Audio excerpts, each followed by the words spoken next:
Hello friends, स्वागत है आपका हमारे अपने चैनल इंडोलोगस में। तो आज मैं लेके आई हूँ ग्रासलैंड, घास के मैदान। इस टॉपिक से जो भी क्वेश्चन बनते हैं एग्जाम में वो सभी क्वेश्चन आज कवर करेंगे और आशा करती हूँ कि ये वीडियो आप सभी के लिए हेल्पफुल रहेगी। तो आइए स्टार्ट करते हैं हमारी वीडियो। उससे पहले हम देख लेते हैं the grassland in the world are divided into two parts. तो टू पार्ट्स में डिवाइड किया गया है ग्रासलैंड को। First one temperate grassland and second one tropical grassland. तो टेम्परेट ग्रासलैंड शीतोष्ण कटिबंधीय घास के मैदान इन्हें कहा जाता है। These grassland are very fertile. तो ये जो ग्रासलैंड है वो काफ़ी उपजाऊ होते हैं और यहाँ पे मौसम ठंडा रहता है और रेनफॉल नॉर्मल होता है, जिस वजह से जो रबी की क्रॉप्स है लाइक वीट, ग्राम, बरले, इनका जो उत्पादन है यहाँ पे अधिक मात्रा में किया जाता है। बात कर लेते हैं ट्रॉपिकल ग्रासलैंड की। तो ट्रॉपिकल ग्रासलैंड उष्ण कटिबंधीय घास के मैदान इन्हें कहा जाता है। यहाँ पे जो सूरज का प्रकाश है वो हमेशा बने रहता है, जिस वजह से यहाँ पे जो मौसम है वो काफ़ी हॉट रहता है और रेनफॉल भी यहाँ पर अधिक मात्रा में होता है।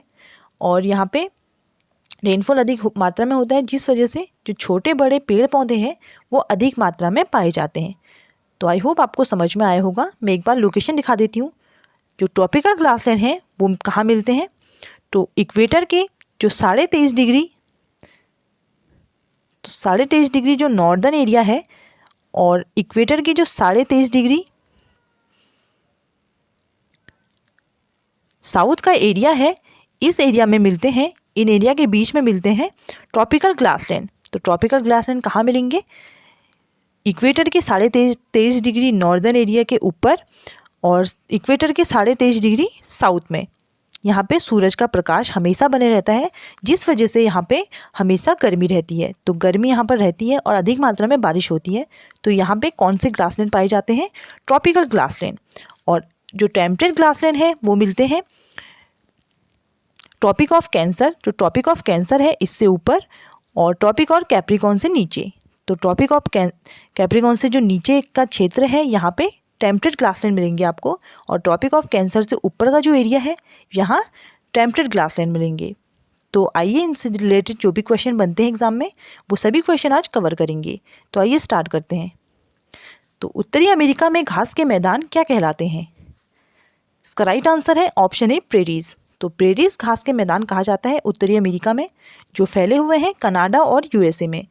तो कनाडा और यूएसए में फैले हुए हैं प्रेरीज ग्रासलैंड, और इनके बीच में जो रॉकी और एप्लेशियन माउंटेन है उनके बीच में ये ग्रासलैंड पाए जाते हैं। तो कहाँ पे मिलते हैं grassland, Rocky and Appalachian mountain के बीच में। और यहाँ पे कौन सी हवा चलती है, काफ़ी बार क्वेश्चन पूछा जाता है कि जो प्रेरीज ग्रासलैंड है यहाँ कौन सी हवा चलती है। तो आपको चिनूक विंड भी आपको याद रखना है, चिनूक विंड। तो चिनूक हवा चलती है और ये उपजाऊ जो वेरी फर्टिलाइज है किसके लिए, वीट कल्टीवेशन। तो वीट कल्टीवेशन के लिए काफ़ी अच्छा माना जाता है जो प्रेरीज ग्रासलैंड है। इसके बाद देख लेते हैं लोकेशन एक बार। तो ये टेम्परेट ग्रासलैंड है, ये उत्तरी अमेरिका में पाया जाता है, कनाडा और यूएसए की सीमा पे। तो कनाडा और यूएसए में मिलते हैं प्रेरीज ग्रासलैंड, ये आपको याद रखना है। नेक्स्ट क्वेश्चन देख लेते हैं। ऑस्ट्रेलिया में घास के मैदान को क्या कहते हैं।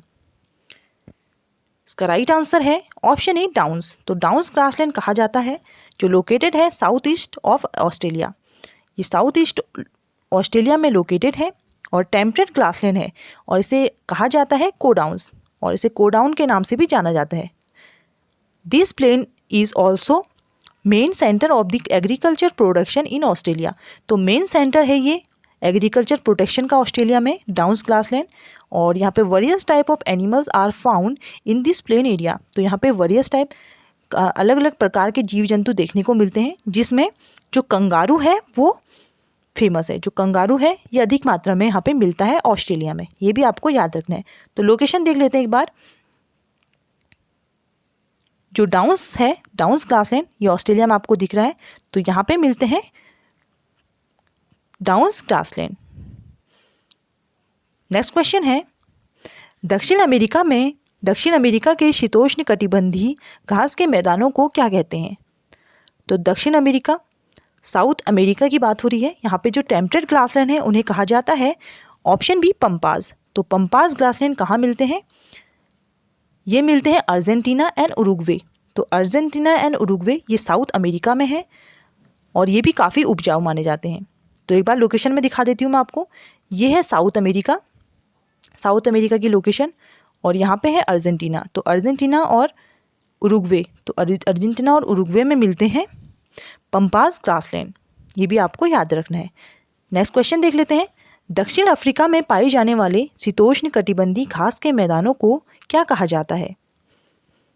तो temperate grassland of the south Africa, तो साउथ अफ्रीका में क्या कहा जाता है टेम्परेट ग्रासलैंड को? इसका राइट आंसर है ऑप्शन ए वेल्स। तो वेल्स घास के मैदान कहा जाता है, वेल्स ग्रासलैंड। ये जो कहाँ फैले हुए हैं, ये जिम्बाब्वे और नामीबिया, तो नामीबिया और जिम्बाब्वे में साउथ अफ्रीका में फैले हुए हैं वेल्स ग्रासलैंड। दिखा देती हूँ एक बार आपको वेल्स ग्रासलैंड।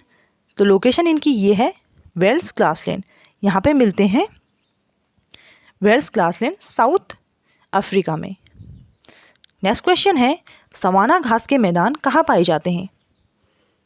इसका राइट आंसर है ऑप्शन सी इन नॉर्थ सेंटर अफ्रीका।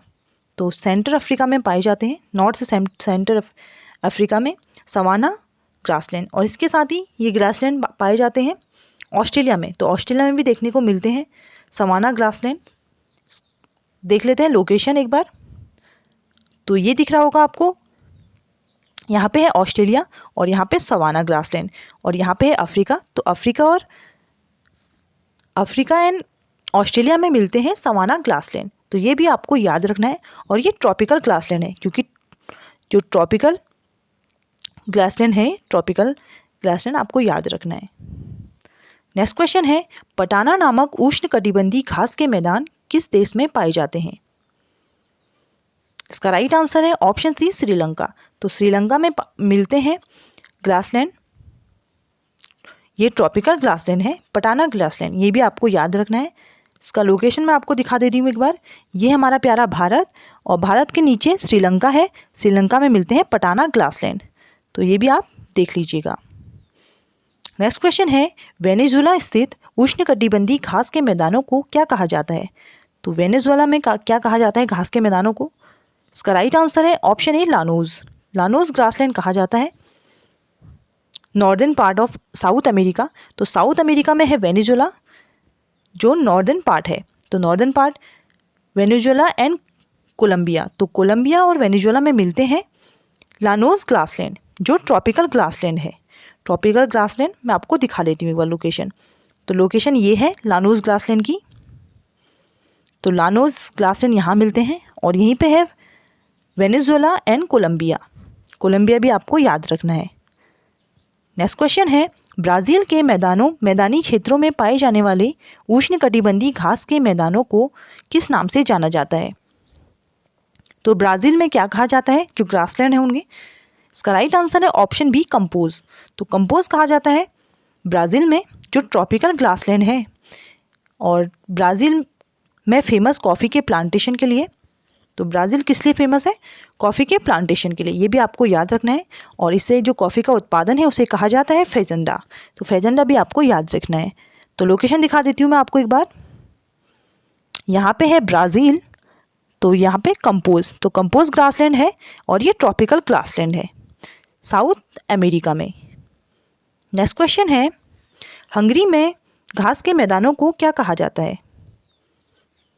तो हंगरी में कहा जाता है घास के मैदानों को ऑप्शन बी पुस्ताज। तो पुस्ताज जो ग्रासलैंड है ये हंगरी में है, और ये टेम्परेट ग्रासलैंड है, ये पूरी तरह टेम्परेट ग्रासलैंड है। तो लोकेशन एक बार मैं दिखा दे रही हूँ आपको इसका। ये है हंगरी, और हंगरी में पाए जाते हैं पुस्ताज ग्रासलैंड। तो पुस्ताज ग्रासलैंड हंगरी आपको याद रखना है। नेक्स्ट क्वेश्चन है कैंटरबरी ग्रासलैंड कहाँ पाए जाते हैं? तो कहाँ लोकेटेड है कैंटरबरी ग्रासलैंड? इसका राइट आंसर है ऑप्शन बी न्यूजीलैंड। तो न्यूजीलैंड में है कैंटरबरी ग्रासलैंड, और ये लोकेशन आपको दिख रही होगी, यहाँ पर लिखा हुआ है कैंटरबरी। और कैंटरबरी जो ग्रासलैंड है यहाँ पे स्मॉल प्लांट्स के लिए फेमस है। तो स्मॉल प्लांट्स यहाँ पर मिलते हैं, और जो ग्रासलैंड है कैंटरबरी ये टेम्परेट ग्रासलैंड है, क्योंकि उसका लोकेशन है ये है ऑस्ट्रेलिया के नीचे न्यूजीलैंड, और न्यूजीलैंड में है कैंटरबरी ग्रासलैंड। नेक्स्ट क्वेश्चन है कौन से घास के मैदान यूक्रेन और यूरेशिया में फैले हुए हैं? तो इसका राइट आंसर है ऑप्शन ए स्टेपी। तो स्टेपी जो ग्रासलैंड है ये है यूक्रेन और यूरेशिया में, तो इसे कहा जाता है स्टेपी ग्रासलैंड। ये है टेम्परेट ग्रासलैंड, स्मॉल प्लांट और झाड़ियों के लिए फेमस है, सर्व एंड स्मॉल प्लांटेशन, और इसे ही कहा जाता है ट्रीलेस ग्रासलैंड। तो वृक्ष रहित जो घास के मैदान हैं वो भी कहा जाता है स्टेपी ग्रासलैंड को, क्योंकि यहाँ पे जो बड़े वृक्ष हैं वो नहीं पाए जाते। तो ट्रीलेस ग्रासलैंड किसे कहा जाता है? इसका राइट भी आंसर होगा स्टेपी ग्रासलैंड। तो एक बार लोकेशन देख लीजिए आप, स्टेपी ग्रासलैंड, ये है स्टेपी ग्रासलैंड जो यूरोप और एशिया में फैले हुए हैं, तो उससे बन गया यूरेशिया। तो ये भी आपको याद रखना है, यूरोप और एशिया में फैले हुए घास के मैदान हैं स्टेपी ग्रासलैंड। नेक्स्ट क्वेश्चन है, घास के मैदानों को बुग्याल कहाँ कहते हैं? तो इसका राइट आंसर है ऑप्शन ए इंडिया। तो इंडिया में कहा जाता है घास के मैदानों को, ग्रासलैंड को बुग्याल। नेक्स्ट क्वेश्चन है, घास के मैदानों को सेलवास कहाँ कहते हैं? तो ये है साउथ अमेरिका का मैप, और अमेजन जो बेसिन है यहाँ पे कहा जाता है सेलवास। ये आपको दिख रहा होगा, यहाँ पर लिखा हुआ है अमेजन बेसिन, और यहाँ पे जो ग्रासलैंड है इन्हें कहा जाता है सेलवास। तो हमारा ये आज की वीडियो थी, और ये है आपके लिए क्वेश्चन फॉर यू, पम्पास घास के मैदान कहाँ स्थित हैं? तो इसका राइट आंसर आपको कमेंट बॉक्स में कमेंट करके बताना है। एंड फ्रेंड्स, अगर आपको वीडियो पसंद आई है तो अपने फ्रेंड के संग जरूर शेयर करें, और हमारे चैनल को सब्सक्राइब करना ना भूलें। और अगर इस वीडियो की आप PDF चाहते हैं तो उसके लिए आप डाउनलोड कर सकते हैं, या फिर ज्वाइन कर सकते हैं हमारे चैनल इंडोलॉगस, जो टेलीग्राम चैनल है उसे ज्वाइन कर लीजिए PDF के लिए, और हमारे चैनल को ज़रूर सब्सक्राइब कर लीजिए। Thank you so much for watching. मिलते हैं हमारे नेक्स्ट वीडियो में। Thank you friends.